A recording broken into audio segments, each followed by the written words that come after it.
So this first person is actually a friend. Hi, Rusty. Hey, Rusty. Hi. Hey. Hey, I said hi first, I win.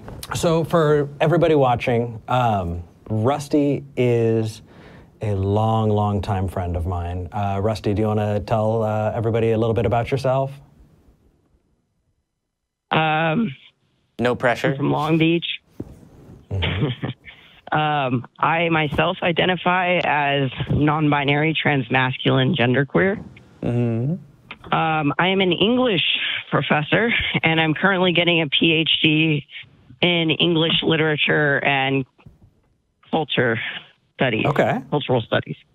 Rock on. Cool. So you're saying that you are non-gender binary and you have a good grasp of the English language? Yes, I do. I wonder why we had you call in today. I think I have a question that pertains. No. So, actually, I'm really glad you called in. We have a couple questions for you, just frequently asked questions. Since we had a call in last week that was all about pronouns, and because I'm just some dude. Yeah, he is just some dude. Yeah, I'm not in any of the. I'm not in the trans community. I'm not experiencing that kind of stuff. So having you be able to come in and talk about it is really important. So what he means to say is, welcome, token. Thank you. That was really bad. Yeah. Before we jump into any questions, is there anything about last week's video that you wanted to say before we? Now is your chance to lambast Eric. Oh, I get that all the time. Don't worry. Because I wasn't here. Rusty? Wait, what? Did you have Did you have anything to say about last week's call before I ask you questions? Oh, yeah. So you had a caller who was confused about whether or not they could actually be used as a grammatically correct singular person pronoun. Mm-hmm. Yeah. I think I know the answer. And it can be. Unfortunately, as someone who works in an English department and goes to school in English departments, I encounter this all the time. I tell people my pronoun is they, and they're like, oh, I'm so sorry. I can't. Like, I respect your gender identity, but I can't use that pronoun. It doesn't sit with me because it's grammatically incorrect, and that's BS. So why is that BS? Well, first of all, that's thinly veiled transphobia. And the Eric. thing is, we use non-gendered pronouns all the time. Could you give me an example? Yeah, I have students who often leave stuff in my class. And so, like, when someone leaves their glasses in my classroom, I will say, hey, who left their glasses? Because I don't know if it's a student who is male, female, trans, whatever. Mm-hmm. Mm-hmm. And that is referring to one person with a non-gendered pronoun in the singular sense. So you're saying that anytime you don't know whether or not the pronoun is he or she or whatever, that we naturally go to they, them? We do. And that's been happening since the late 1800s. Okay, so it's not just some newfangled SJW. So what you're saying is that the social justice warriors invented this last week, and now they're trying to destroy our grammar? That thing that we're so proud of? Okay, so now sorry, here's the new part. Here's the new part. Mm-hmm. And the only part that people can really argue about. Okay. Since the late 1800s, we have been using they as a pronoun for when we are unaware of someone's gender. Mm-hmm. It is new for people to stake a claim that they should be used when you don't want to assume someone's gender and when you want to identify as non-gender. So specifically identifying as non-gendered, mm-hmm. that is new. Yeah. Okay. Now, to me, it just seems like that's not hard to do. The problem isn't really grammar. Like we have in our system a grammatical term that is perfect for people who identify as trans.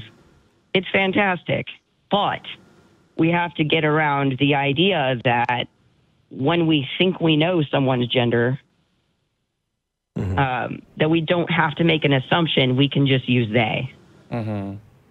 Okay.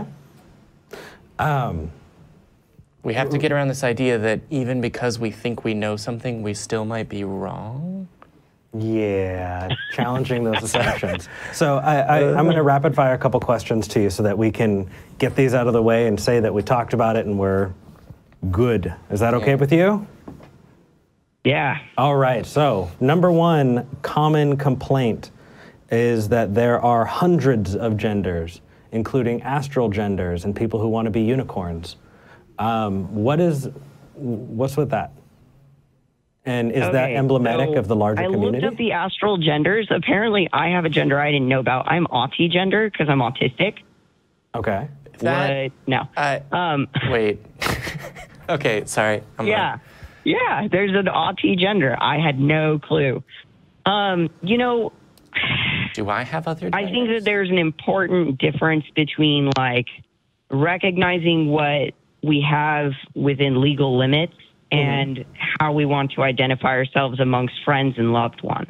Okay. If a loved one of mine wanted to identify as an astral gender or whatever, I would try to respect that as much as is possible. But, like, also, our legal constructs are very binary, and trans is hard enough for a lot of people.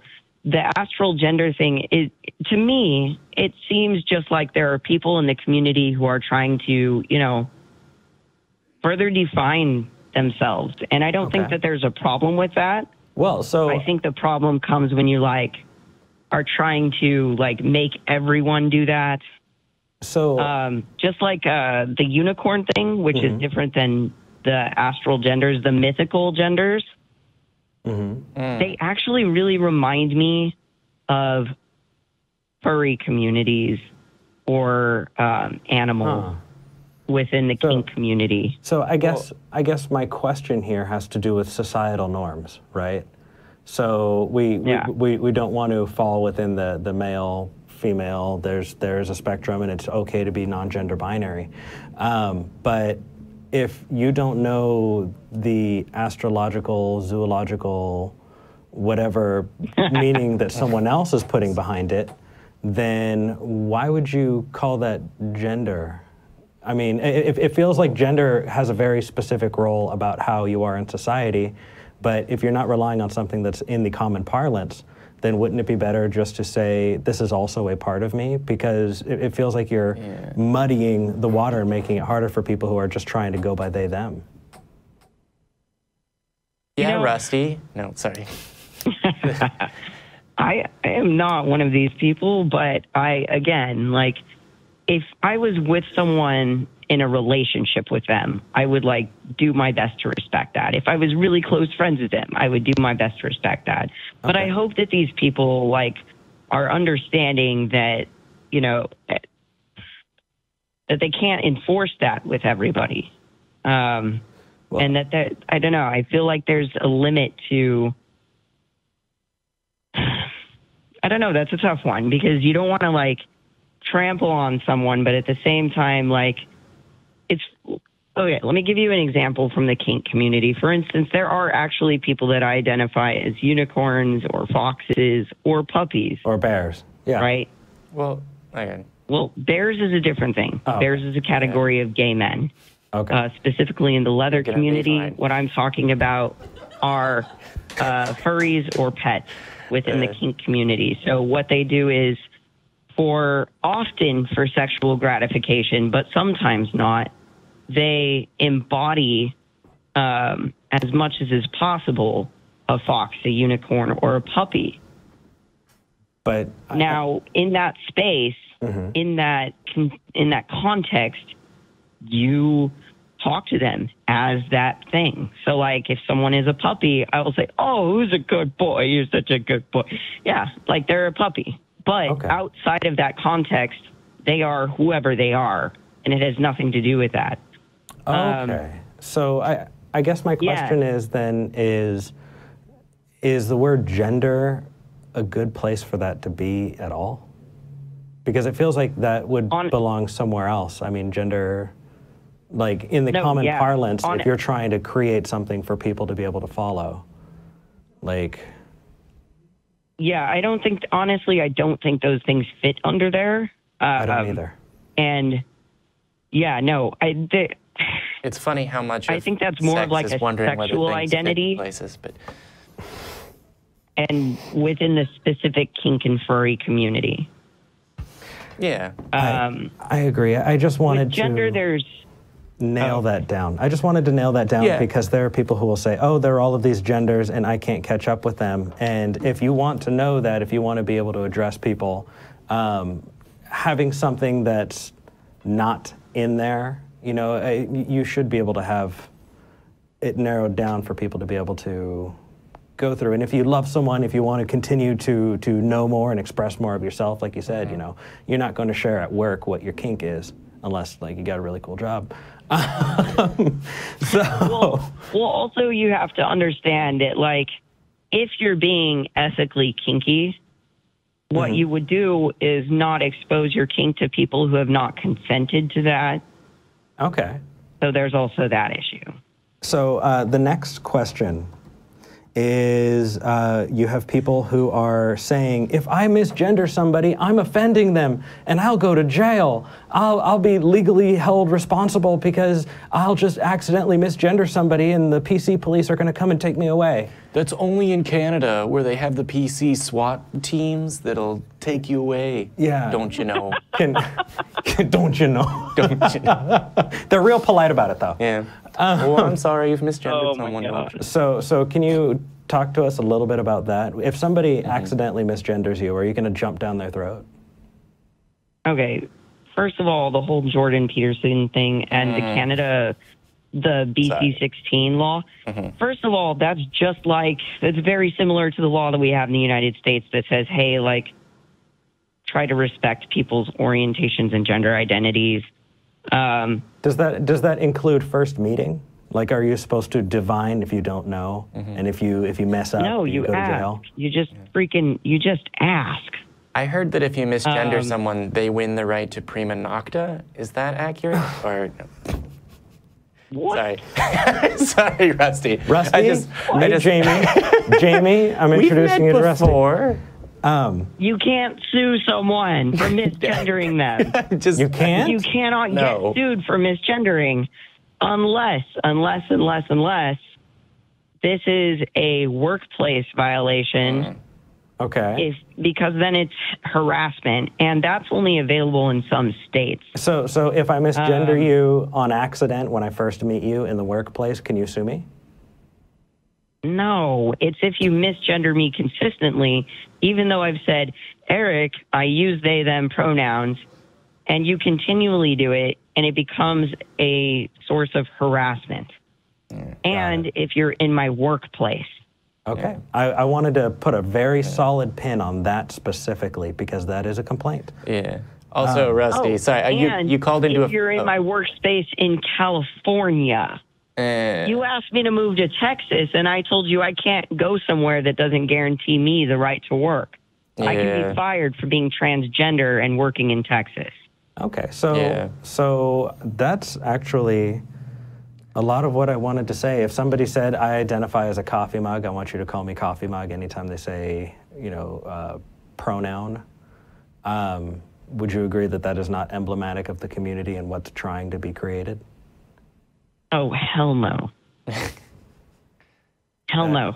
Yeah. That is what is purported. And most often, when I come up with that, people are trolling you. Like, there was one dude who came to one of my trainings, because I'm a diversity trainer, and he said, I identify as an Apache attack helicopter. And he was trolling me because he didn't agree with us. And he wanted to see what I did with him. when he said that. Well, you know, I want to put that solid pin in there, because the first thing people are going to say is this is not emblematic of the greater community, and the greater community wants to sue you, put you in jail, and have the right to scream at you if you accidentally misgender somebody. No, the greater community wants to be respected. Mm-hmm. They want to be treated humanely. Mm-hmm. Okay. And most often, people will be understanding if you misgender them. Some people are dealing with a lot of emotional trauma around it and may not be able to handle misgendering very well. But the majority of people are pretty cool if you mess up. I mess up all the time, and I am trans. You mess up? You're not allowed to. You'll go to the... I'm sorry, it's gonna spiral. It's my job to derail things. Right? One of us has to be railing.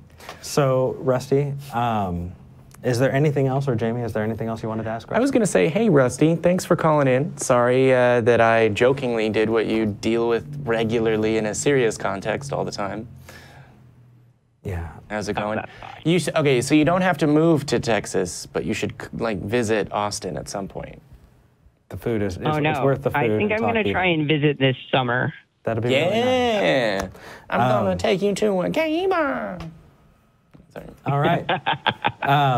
So, Rusty, I think we're going to move on to the next call, but I really appreciate you having coming on here, because this is definitely not within my wheelhouse, and I don't think it's within Jamie's wheelhouse, and being able to discuss it so that we can say, hey, refer to that conversation. Yeah. We really appreciate Maybe we'll do a side series where we explain not straight things to Eric. Oh no. Oh, that would be fun. That'd be That would be fantastic, and I would totally call in, if not visit, for that. Yeah. Straight man in the gay jungle. And Eric, as always, lovingly, I'm always your token. Rusty, I love you. Shiny. I love you too, man. Have a wonderful, wonderful day, rest of your day. And Jamie, it was nice talking to you also. You have a great day, guys. Nice talking to you too. All right, take care. Bye. Hey, sorry I made your friend feel uncomfortable on the show, but you're only allowed one. Look. You make me feel well, let's just go. I mean, that's my job though, right? Yeah.